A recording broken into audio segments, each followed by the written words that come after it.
Dans ce chapitre sur les écritures fractionnaires, nous parlons de différence. Donc une différence, c'est le résultat d'une soustraction, c'est-à-dire qu'on va enlever un nombre en écriture fractionnaire d'un autre nombre en écriture fractionnaire. Ensuite, on généralisera et on utilisera la propriété. Donc si on veut comprendre, on veut calculer 4 cinquièmes moins 3 cinquièmes. Alors 4 cinquièmes, c'est ce que j'ai au départ. Donc si je le montre avec des aires, j'ai une aire qui a été partagée en 5 et j'en ai colorié 4 morceaux. Donc j'ai colorié 4 cinquièmes de mon aire de départ.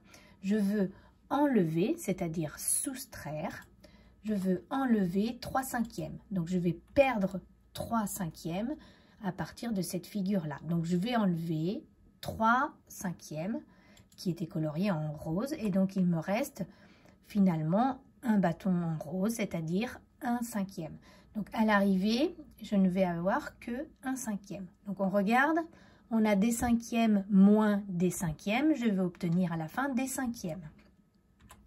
J'en avais 4 cinquièmes au départ, j'en perds 3 cinquièmes, donc il m'en reste bien 1. Donc finalement, j'ai fait la soustraction au numérateur 4 moins 3, ça me donne bien 1. Donc si je généralise la propriété, c'est que si j'ai des bièmes et que je perds des bièmes, eh bien je vais obtenir des bièmes.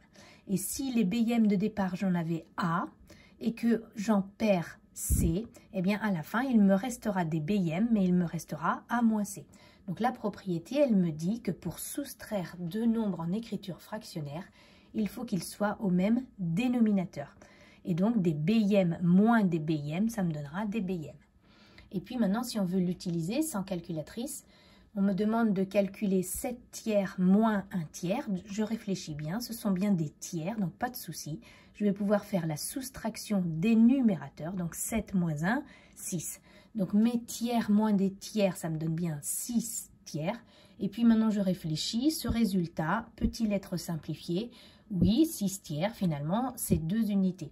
Donc, lorsque j'ai 7 tiers moins 1 tiers, je trouve comme résultat 2 unités. Et puis, je peux vérifier à la calculatrice, si je suis sur le menu, calcul, donc 7 tiers, je déplace le curseur, le symbole de la soustraction, moins 1 tiers, je déplace le curseur avant d'exécuter le calcul et je retrouve bien mon résultat de 2 unités. Donc ce qu'on retiendra de cette vidéo, c'est que pour soustraire deux nombres en écriture fractionnaire, il faut qu'ils soient au même dénominateur. Voilà.